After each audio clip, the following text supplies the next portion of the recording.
Good morning, everyone. Have not seen y'all in a while, and as you can tell by my voice has dropped about 5 gigahertz in frequency. So, please enjoy this different version of Miss Tran. So it's great. I am here to give you just a rundown on the FRQ section. Uh, As you know, the FRQ that you are taking is going to be paired with the multiple choice in your AP exam. It is about half of your exam, 50%, and it's going to be, your AP test is going to be happening on May 12th, 2022 of this year. Woo! Yay! So here are a few things that you can get to supplement your learning process in physics. So if you go on Amazon, if you have Amazon, you can definitely invest in these books. You don't have to invest in these books, but it would be helpful if you do. If you don't, I do have one of these books in my room that you could use. Please take advantage of the book that I got for you. So there's a Barron's AP Physics book, there's a 5 Steps to a 5 AP Physics book, and then lastly there is also a Princeton Review AP Physics book. So as you can see, the prices on there are listed as well. The Princeton Review is obviously the cheapest one, but I personally enjoy using the Princeton Review because it's a little bit more simple to look through, and also they give you just a rundown on the topics, and they teach you everything you need to know about the physics topics, as well as giving you tests that you can practice with as well. So I think that it's the best thing that you could do for at-home study. And again, I do have the Princeton's Review for you to use in my class. So again, the FRQ is 50% of your test. So what can I do to improve my score? So first things first, study consistently. That's pretty much a given. Of course, if you don't study, you're going to fail. But the key word here is not study, but it's consistently. By consistently, I mean every day or every other day studying physics. So studying by watching videos, reviewing the day's work. So every time you go home, you're like, what did I do today in AP Physics? And maybe even do the homework that was assigned. That's definitely a good starting point. And you will see that if you study consistently, then you will be able to build upon your physics knowledge, and eventually you'll be able to grasp the physics topics a little bit more easily. But don't be discouraged if you don't understand it right away, because physics is really something that takes a lot of time to grasp. Number 2, practice coherent and neat handwriting. So this is where your English classes come in. So Mrs. Chaudhry can be your best friend in terms of practicing coherent writing. Coherent meaning if I'm reading something, I will understand what you're understanding. So I really sucked at this in high school. I could not write coherently for the life of me because everything in my brain was like a jumbled up mess. So everything that I wrote on paper was a jumbled up mess, but I understood the topic, you know? So I understood physics, but I couldn't relay the information. So the person grading my stuff couldn't understand what I was understanding. So that's where your English classes come in, as well as neat handwriting, which I pushed on y'all in the beginning of the year. Hopefully you're still working on it. Okay, handwriting. Okay, so number 3, understand FRQ terms. We will get into that in just a second. So these are what I like to call trigger words. So these trigger words will trigger you to go about the FRQ in a certain way. 4, common sense. And it seems pretty I would say insulting to say, oh, just use common sense, haha. But what I mean by common sense is that if you're being asked about, say, for example, the weight of a baby, okay, and you're trying to calculate the weight of a baby, some people might not think about that and accidentally calculate 70 kilograms for the weight of a baby. But if you take a step back and you see, wait a second, a baby isn't 70 kilograms. It's probably not 7 kilograms. I was about to say that. 0.7 kilograms, maybe even. I don't know if that's accurate, but it's a little bit closer than 70. Number 5, think before you write. So thinking before you write really comes into play when you're writing out your response and you feel like you need to write the whole time. So 100%, let's say this pie chart. So about 80% of the time should be used for planning, okay? Planning, calculations, whatever, okay? Understanding the question. 20% of the time should be spent writing, okay? And then this should be at the very end. Okay, so if you're sitting around in the room and you see that a lot of people are just writing right off the bat and you're just wondering, like, how are they, coming up with their answer already? Don't fall for it. Just make sure that you're spending most of your time planning, calculating before you write. Like Abraham Lincoln, I don't know if he actually said this, but it's a saying. If you are given 8 hours to cut down a tree, you should spend most of those hours, 6 hours, to plan to cut down the tree. So plan to cut down this tree by sharpening your knife, figuring out where the tree will fall when you actually cut it down, seeing where the weakest point of the tree shall be that you should hit to make sure that it actually gets cut efficiently. Okay, that's enough for my rants for my 5 tips for you. So let's look at the exam overview.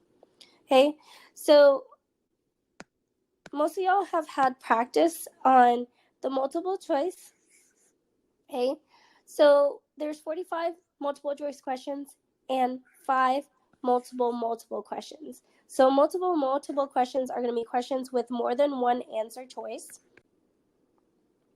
So we also have free response questions. So free response questions will be the other 50% of the test. There's going to be 5 free response questions, and it's 90 minutes. One thing about multiple choice, the multiple choice section is that it's going to be the first section that you do, and then you do FRQ. Once you're on the FRQ section, you can't go back to the multiple choice section. You are done with the multiple choice section once you're done. So you're done after 90 minutes. Okay, so free response, you got 4 types of free response questions. We haven't really covered this, but there you go. So we got experimental design, qualitative, quantitative, paragraph, argument, short answer, and short answer. So if you notice, the point values are different. If you see that it says short in it, then it's probably less points, 7 points. Experimental design and qualitative, quantitative are going to be 12 points. We'll look at examples of these FRQs in just a moment. All right, so here's some more information about the types of FRQs. The AP Physics 1 free response section includes 5 free response questions, 2 12 and 2 7, 3 7-point questions. So in total, you would have 24 plus 21. So it's going to be 45 points in total. So experimental design, we got a 3 to 5 question part. So A, B, C, D, E. This question assesses the ability to design an experiment. So you're going to have to go through the process and understand what kind of materials you need for the experiment and how are you going to go about the experiment. Qualitative quantitative translation is going to assess the ability to translate between quantitative and qualitative. Quantitative meaning a numerical value, and qualitative meaning you will need to interpret using your numerical value. Sorry. Paragraph short answer. This is going to be where you create a paragraph length response. It can usually be laid out in a CER format, like claim, evidence, and reasoning. So this is where your coherent argument comes in, and your knowledge about physics phenomenon will actually come into play. So if you understand the physics and you can write coherently, then you would be good for this FRQ. Short answer question is pretty similar. This also focuses on your physics understanding, on your understanding, and it's just going to be a short answer that has it's pretty similar to paragraph argument, except for it's not actually asking you to write a whole paragraph. All right, so here's some examples of the types of FRQs that you will see. So this FRQ is going to be an experimental design, and it's actually your progress track that was due yesterday. So this is your example where you have to come up with things that you need for the experiment, pretending that you actually did the experiment. We would have done this experiment if I was there this week, but yeah, that's not happening. Okay, so going on to the next FRQ, we do have qualitative and quantitative. And if you think back to the FRQ for your dynamics test, with the modified Atwood's machine, that was actually a qualitative quantitative test. So you can actually go back into AP Classroom and look at these FRQs. Going on to the next type, we got short answer paragraph argument, which is another word for using your CER skills to complete this FRQ. So this is from your progress check that was again due yesterday. So that would be a short answer. And going on to the last one, we got a short answer general. If you don't remember this is going to be from your kinematics test, your FRQ section of the kinematics test. This looks pretty familiar somewhat. If you remember, in this specific FRQ, it asks you to graph the horizontal and vertical component of the velocity of this object, if you remember that, if that rings a bell. So these are just examples. We'll definitely look at some in the future. Now, last part. We're going to go through different terms that you will see in the FRQ.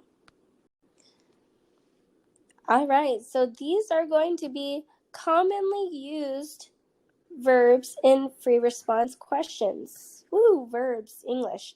So calculate. That means to perform mathematical steps to arrive at an answer. This is going to ask you to show your work, and your final answer will usually be a number. Going on to compare, you're just comparing the similarities and differences between two objects or subjects.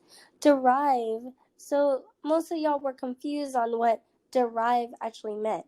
So derive will ask you to start with a simple equation.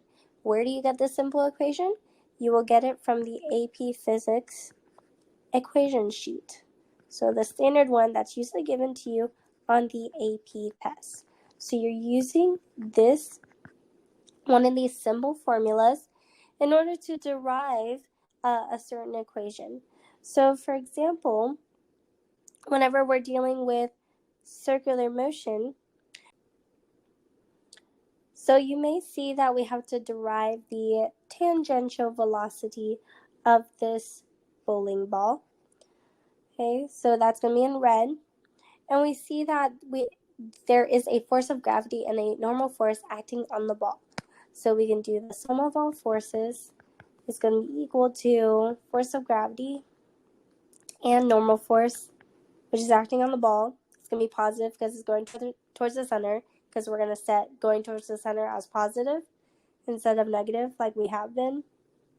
Just to make it easier on us, we're going to place F with MA, specifically centripetal force equaling M times acceleration, centripetal acceleration, force of gravity. Centripetal acceleration can be replaced with V squared over R. And then bring down the M, force of gravity, plus F of N. And then we're just going to solve for velocity. So if we solve for velocity, then we can say that, just going to do a little bit of quick algebra here. So velocity will equal force of gravity plus normal force times radius over mass. So that's just a really quick example of derivations for you to do. Okay, going on to the next few terms. I'll let you read through this so you don't need me to explain every single thing.